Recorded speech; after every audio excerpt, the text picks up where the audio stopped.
Welcome to the Sales Mastery Summit. I'm Mary Pohl, your host, and with us today is Blair Singer, author of Little Voice Mastery. If you've ever wanted to turn off that little voice in your head or maybe even throttle it to death because it is sapping your confidence and really making you choke at that crucial moment in your sales presentation, well, you're in luck today because Blair has some tips for us that will help you master that little voice in less than 30 seconds. Welcome, Blair. Well, thank you for having me, Mary, and thank you for all the work you've been doing for people. I mean, sales is your number one skill, as you know, and the only thing that stops you is what's going on between your ears most of the time. So thanks for having me on this program. Exactly. Well, and I'm so grateful that you're willing to do this because every expert that I talk with for the summit has said that, you can have all the technical selling skills that you want, but if you don't master that inner game of success, or the little voice as you call it, it's really all for naught. That's really what keeps people from achieving that top performance level. So I'm grateful that you're willing to share tips with us today. Thank you. Thank you.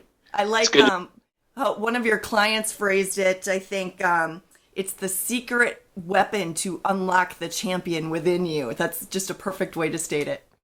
Yeah, well, the truth of it is I think most people sell themselves really short. Most people have way more to offer, way more to give, as you know, and I know you've worked with lots of people too. And what makes our work so rewarding is when people get an opportunity to see how much more they've got, that other gear that's inside. Mm-hmm. And really, it's not as much in trying to find a new technique or a new strategy. It's just being able to get past what's going on up here. And when I learned that in my first sales position many years ago, it was the difference between almost getting fired and going to number one. Fabulous, fabulous. So most people probably don't think about controlling that little voice. So what happens if you just let it run free? Well, if you let it run free, then you're subjected to whatever psychosis of the moment you're dealing with, because all that babble that goes on, we all have self-talk. The question is, do you have the consciousness to understand that maybe those thoughts aren't really the thoughts I want to have? They're maybe not my thoughts. That little voice is not necessarily me. It's the composite of parents, coaches, teachers, media, old experiences. And to be able to step back for a moment and go, wow, where did that thought? Why am I nervous? Why am I afraid? Why am I upset right now, or whatever the case might be, and be able to assess that, apply a technique quickly, then you're back to your ultimate attitude or mindset again. So it seems like our unrestrained little voice is inherently negative and constraining. So why is that? Well, it's not. It isn't completely negative. I mean, it happens to be the predominant emotion because when we go to school, we are geared and conditioned to focus on mistakes and not making them.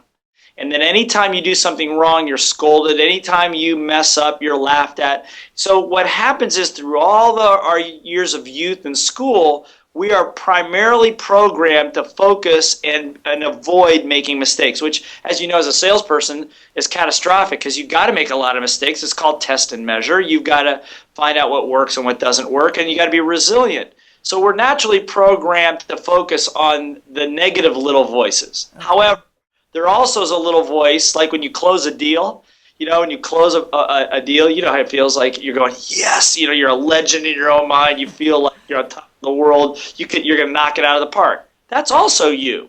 But I would maintain that little voice is the real you. That's the you that's big, unrestrained, understands possibilities, but only to be followed very quickly like, well, who do you think you are? And right. You don't really know enough, and you're not smart enough, fat enough, fast enough, clever enough, or whatever. Yeah. And that's the little voice you got to squash. Okay. And it seems like to do that, there's a part of just reining it in and recognizing it. And right. Then after that, redirecting it. And is it fair to say that, even somebody at the top of their game has got to do the reining in as well as the redirecting? We don't ever just have it naturally running all the time positive for us. No, of course not. I mean, it was a traumatic experience when you're a kid to learn to walk. Now nobody worries about that, but maybe trying to climb Mount Kilimanjaro, which is what I'm doing with my son in a few weeks. Ooh, Yeah, that's now a daunting task. It's okay. still walking, but it's a whole nother level of development, of strength, of mindset. So even you really hit it well, Mary. Is that a lot of times people, well, I've been in sales 25 years, and Right. and that doesn't affect me. Well, of course it does. You're at the stage you are because of your strengths and also your limitations. So the question is, maybe you're good at selling $4,500 office machines. But if I had to ask you to go raise $4.5 million for your first project, now you might starting getting a little wobbly in the knees because Hmm. while the techniques are the same, the whole mindset and context around that changes. So again, the question is, how big is your game? How big do you want to play? How much of you do you want to put out to the world? And the minute you start touching the boundary, the little voices are going to start chirping and saying, "Not so fast! You don't know what you're doing. We could Okay. there," that kind of thing. Well, I really like that distinction because it tells me that if somebody's just doing the same old, then that Right. little voice says, been there, done that, and isn't really against you, but you're also not growing, and there's no way to achieve top performance if you're not continuing to grow. So every time you tackle something new, that little voice is going to pop up again and say, ooh, this is scary. Yeah, yeah. Or worse, scary is not bad, but the sneaky little voice, because fear you can deal with. The sneaky little voice goes, "Well, you don't know enough, or you're not experienced enough, or who is going to listen to you anyway?" So Hmm. it's kind of all those other permutations of that little voice or part of your consciousness really just trying to protect you from getting hurt. That's all that it's going on, is it? Because maybe you've had a bad experience in the past and you just don't want that to happen again. So it's not like it's an evil force Yeah. trying to stop you. It's you trying to protect yourself. But sometimes we're our own worst enemy. I mean, we have the aspirations to be great, the aspirations to have the lifestyle for our families, for ourselves, and we don't understand why working harder is just not getting it. Well, it's not just about working hard, which you got to do, but it's also about breaking free of some of those limiting thoughts. Okay, that makes sense. Now, Blair, does it make sense for us to think about this in terms of a step one is recognizing it to rein it in, step two is redirecting? Yeah, that's Okay, good. I mean, what I always say, step one of little voice mastery is A, recognize you have one, okay, and that it's not necessarily you. And when it starts saying, you can't do it, or I'm too tired, and I don't want to make another sales call, you just got to go, you just have to stop for a second. I say, pretend like your little voice is sitting right here in the palm of your hand, sitting right there, and just go, stop, or something to interrupt it. In neurolinguistic programming, you call that a pattern interrupt. Some okay, way just stopping it for a second. That's okay, step one. So recognize you have one, stop it, and then go back and say, now where did that thought come from? If you can actually get to that third step, you are 95% of the way home. okay, Most never challenge what's going on in their head. okay. So, do you have some more examples for us of the pattern interrupt? Well, yeah, I mean, that's obviously one is just to stop it. Um, that's the first thing you got to do before you use any technique. There are a lot of techniques to use to get yourself in the right state of mind. An easy one is celebrating all wins. Anytime you get a win, take a fist, clench it, go yes, or give somebody a high five. Now, people think, oh, and we do this in Like workshops all ring the the time. bell. Yeah, well, but people think, oh, that's childish. But you know what? Every time I ask somebody to give a high five, it immediately puts a smile on even the most cynical person's face. Yeah. The reason is because there's a part of you, Mary, called your spirit that loves to win, that loves to achieve. And I think that's common on all teams and most all individuals. So celebrating all wins in the moment is very, very important. That's just one technique. I mean, we can discuss many, many more, but Okay. those are two that a person can use immediately. If you just stop it, say, where did that come from? You're home free, because that'll automatically take you off that track. You'll either come up with an answer or not, but your mood level will rise and you'll be good to go. Okay. And so, does the where did it come from require a couch and deep psychoanalysis, or can we get to it quickly? Well, you could take that approach, and there's nothing wrong with that approach. I've taken those approaches. I recommend it for everybody unless you really want to get into where you're coming from. No, I don't think that's necessary. I think that just the awareness, it's like, yeah, well, that I remember last time I made a sales call and the guy shut me down, and that's what it was all about. So take a look at that. What worked, what didn't work, which is another little voice technique we talked about, is how to debrief when something goes wrong. In other words, okay, didn't make that call didn't work. What happened?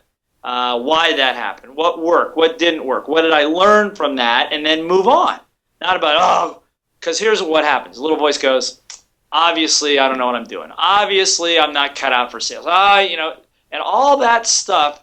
A fellow by the name of Marty Seligman, I'm sure you've heard of him, wrote the book Learned Optimism.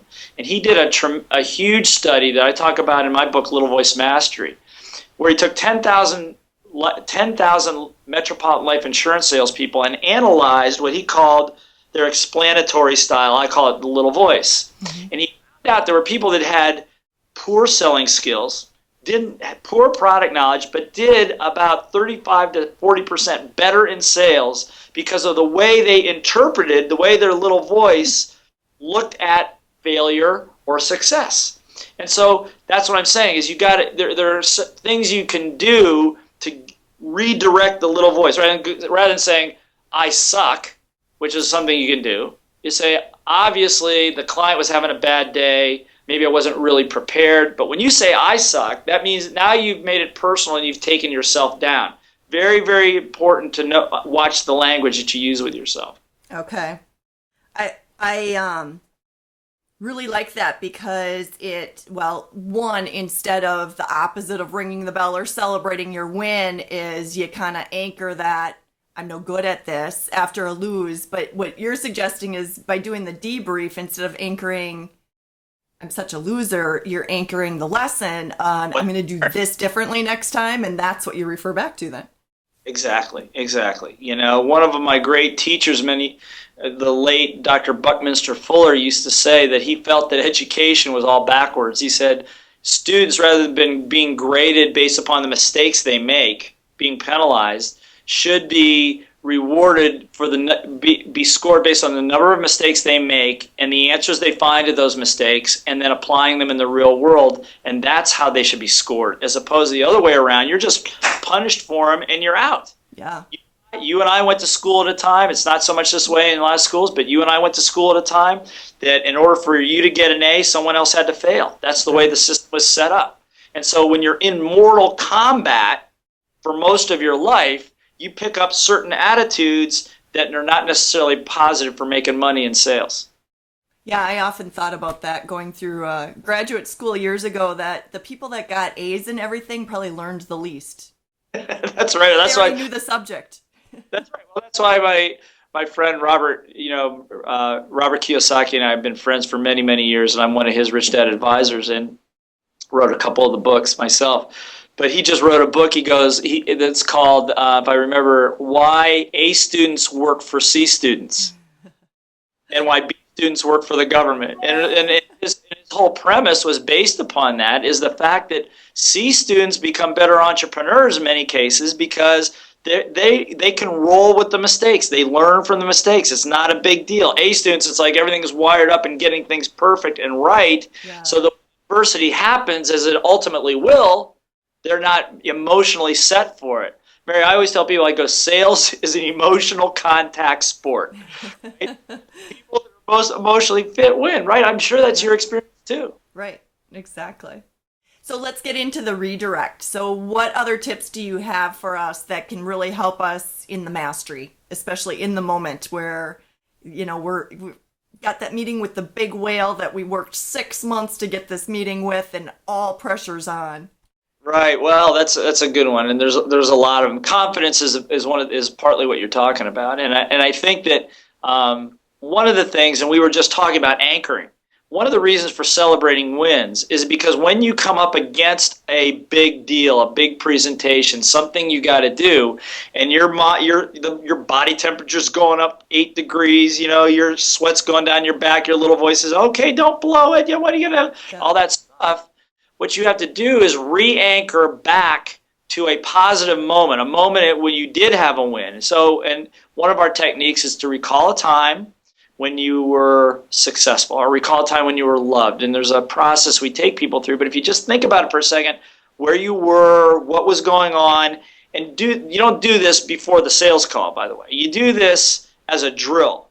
You know, sitting alone in your car, whatever, time I was successful. Where was I? What were the circumstances? What was I wearing? What did I see? What did I hear?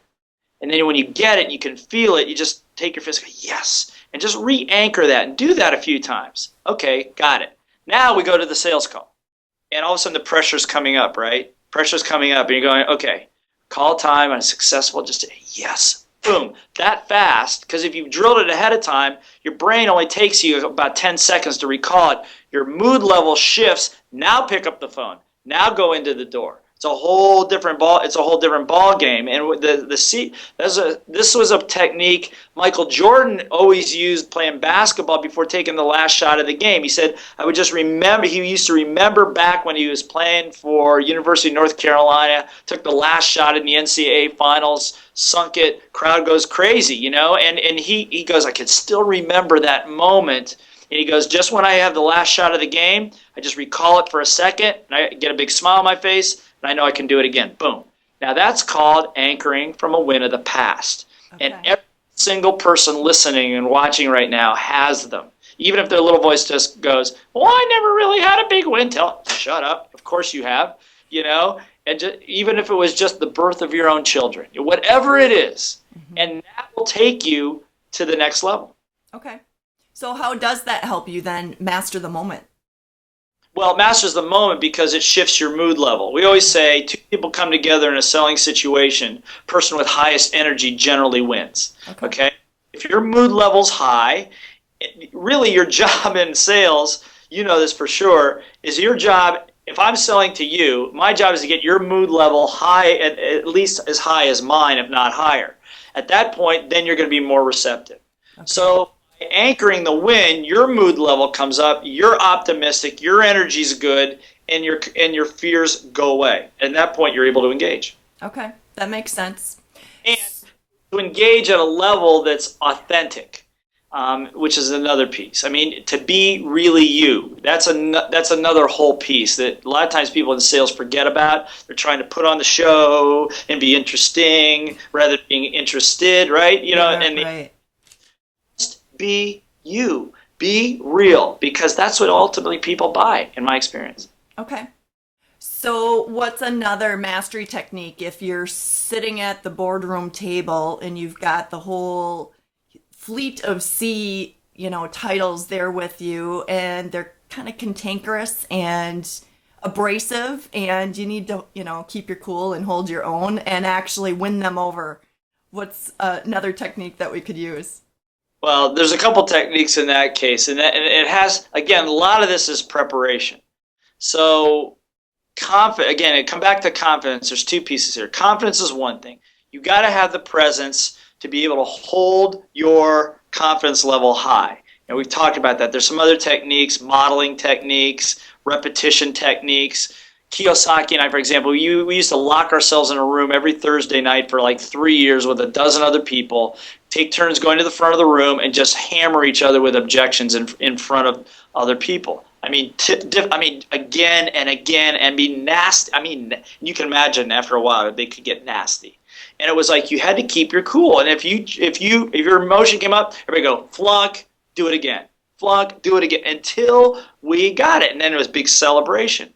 So the parade, it's like what was it, Peyton Manning, quarterback, all-star quarterback, says, he goes, nervousness is what you have when you're not prepared. Your confidence level goes down when you feel you're not prepared for the moment. So let's assume that you prepared for the moment. And if we want to, we could talk about some other techniques to get you prepared.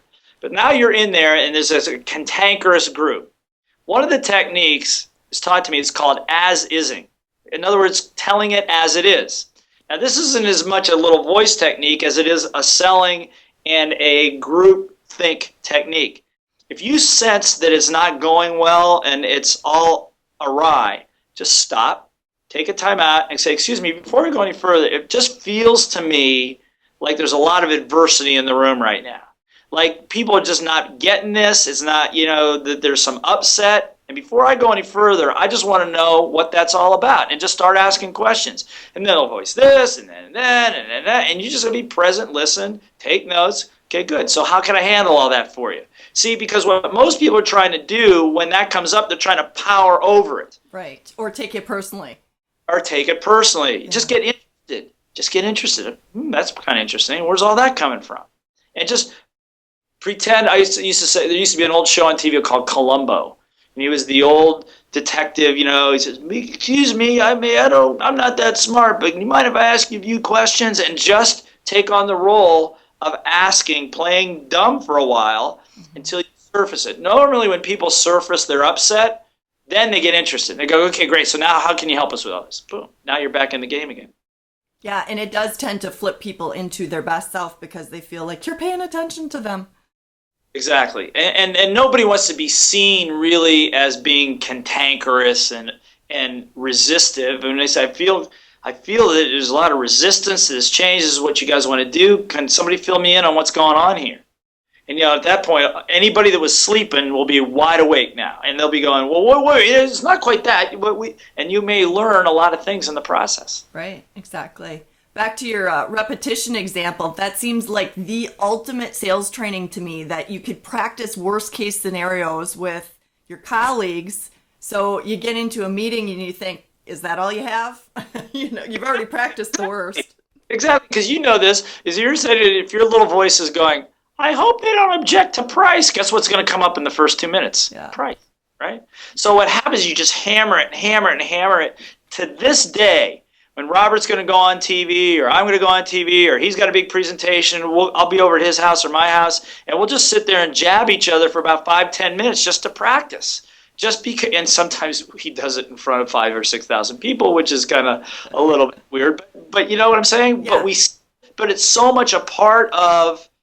I mean, a pro golfer would not think to go out onto the tour without driving bucket after balls at the driving range. But somehow salespeople, I've been in it 20 years, so I don't have to practice anymore. Right. Well, the minute you say that, you've taken yourself out of the game.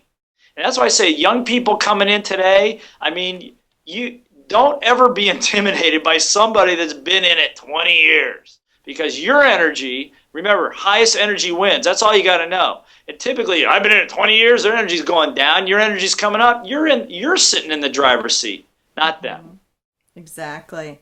Well, and if you've practiced the worst, then your little voice, tells you, well, I can handle that because I've handled much worse. So yeah, so rather than going, I hope they don't object to price, you're going, come on, hit me with the price thing. Come on, yeah, I'm ready for it. Exactly. Right. Exactly. Yeah. So where can we go if we really want more practice with ways that we can master the little voice mastery techniques? Oh, that's awesome. Well, we recently launched a virtual training academy, where I personally, just like this, one-on-one with the viewer, take you through all the steps of little voice mastery from very beginning to the very end, to going through all the techniques, understand the drills, the exercises, the same ones that Robert and I have done, still do, to take you through it step by step. And if you go to www.blairsingervirtualtraining, that's blairsingervirtualtraining.com. There's a whole guided tour there. You can go check it out, get a few freebies if you want to check it out. But right in the privacy of your own laptop, just like this, I will coach you. You'll respond to me. I'll test you to see if you know what you're doing, and you'll have really cool assignments. And my virtual guarantee on the virtual academy is if you go through each step, through all the chapters, and we'll be able to monitor which chapter you're on, that by the end of it, your result, the things you thought would bother you, don't bother you anymore. And if your sales results don't go up again, call me as a result of it, because it's really designed to allow you to be your best, particularly in a sales environment. Well, that sounds really exciting. So Blair, with the thousands of people that you have worked with, I bet you've got some favorite stories of clients that just went from crushed to really feeling like they were masters. Do you care to share any of your favorites? Well, yeah. There's so many. There's some that happen in the training environment, after the training environment. I remember there was a fellow. This is probably about 8 years ago, 8 years ago, Melbourne, Australia. His name was Laz Grecos, and Laz had read Rich Dad, Poor Dad, by the way. Never bought a piece of real estate in his life. Rented all his life. He's a truck driver, had hair down, below his shoulders, from Melbourne, Australia. He'd read all these books, never done anything, wanted to become an investor, but couldn't do it. He went to Robert's programs, all kinds of programs, came from a very poor family, and he came to one of our sales and leadership program. And we do a little exercise on day 2 where I had him do one of the drills that you'll learn at the Virtual Training Academy, one of the same drills. He did this particular drill, and I worked with him on it for about 5 or 10 minutes, and he got such a surge of energy and confidence that he didn't write back to me. He called me back 2 weeks later. He goes, Blair, I want to tell you, hey, he goes, hey, mate. I go, what? He goes, hey, the program really works. I go, why? What happened? He goes, you aren't going to believe this. He goes, I just raised 50 million Australian dollars for his first real estate project. Well, that's a way to jump in. Yeah, I mean, it's like, and he was 23 years old at the time. He's about 30 or whatever now. He's never looked back. He's a multimillionaire. But the reason I love that story is because the distance between where a person is and where they want to go is not years away. It can be seconds away. That's amazing. You can pluck the little voice out of the way. I mean, I've worked with great organizations like Redken, L'Oreal, where we took their education department, it was a cost item, and turned it into a multi-million-dollar business within the business, teaching these very same techniques. So I could go on and on and on, but businesses that were completely upside down, that completely turned around and are now global businesses. But I think that the real point is that inside of you and I is something very, very big. It's something that is not even explainable. It's your spirit. And the moment you close a deal or when you're in the zone, you feel that. You feel big. You feel as big as a room, as big as a house. And that, if you learn how to recreate that place and can operate from there, sales will not be a problem. People will come to buy. You don't have to sell. They'll just come to you because they want to buy from you because there's something magnetic and attractive about you that they want. That makes sense. Do you care to share the drill that you shared with the Australian man that was his breakthrough? Sure. It's called modeling. Oh. It's called modeling. And I actually learned this from Tony Robbins many years ago, back in the early 80s. And it's based on the fact that we have various states. You have a mental state, an emotional state, and a physical state. Now, they're all connected in your brain. Now, here's the good news. What researchers have found, if you change one of those states, you change them all. In other words, if you're a little sleepy, you change your physical state, you're going to wake up, your mental and emotional state is going to change at the same time, right? Okay. So hold that thought. Now, on the wall behind me over there, okay, that's John F. Kennedy. Over here you can't see him, is Martin Luther King. Okay? Now, so what we had him do is we took a video of Martin Luther King giving a very powerful speech, and we had Laz gave him some time and a bunch of other people time. I want you to model it. I want you to practice it, watch the video, do it, and do it exactly the way he does it. Exact same energy, same facial expressions, accent, body language, everything.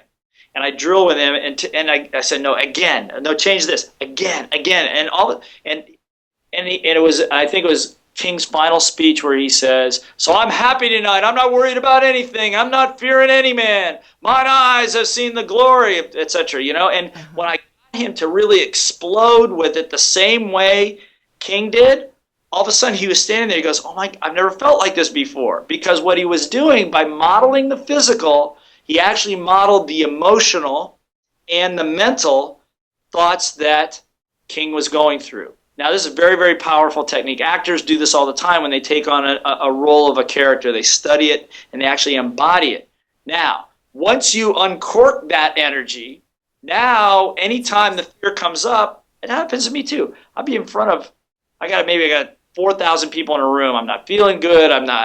Maybe I don't feel like I'm prepared or whatever. My little voice going crazy. I'll go in the back room, the green room, whatever, and I just do a Martin Luther King speech, and I get myself, and I do it in front of the mirror until I get it in the same state. Boom. Now I'm ready. Now I go on a stage. I'm going to completely, and the best me shows up because Martin Luther King helped me get there. It's like you're channeling him. Yeah. Yeah, but see, I believe that we all have a Martin Luther King, a Kennedy, a Mother Teresa, a Gandhi, whatever inside of us. We all have that. That's why we're so inspired by those people, because there's something that resonates between us. Exactly, that connection, so that we can embody it. I love it. Exactly. So Blair, as people are getting started with really becoming the masters of their little voice, where do they get stuck? Where might they stall out? Well, unfortunately, this is not new news, but where they get stalled out is not necessarily by themselves. They get stalled out by the people around them. Oh. My experience is that you've heard this before, I'm sure, Mary, is that you're kind of a reflection of the 6 people you spend the most time with. Mm-hmm.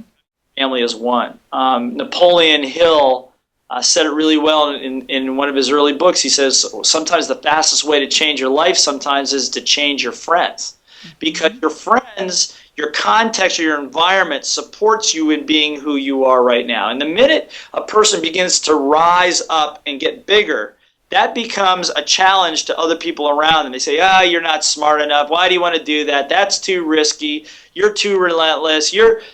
I'm not as disciplined as you. You don't need to go on that diet.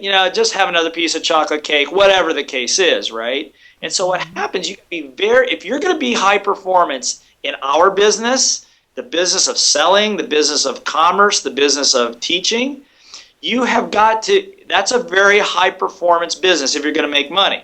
A lot of money and make a big difference. You got to be very careful who you hang around and who supports you.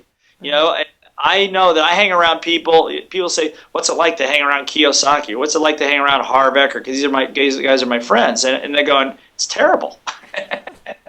It's because it's like there's no quarter. It's like if you're going, I don't know, come on, what are you talking about? Exactly. Kicking the butt and you keep going. So you got to ask yourself, if you want to be an entrepreneur, are you hanging around entrepreneurs or are you hanging around employees?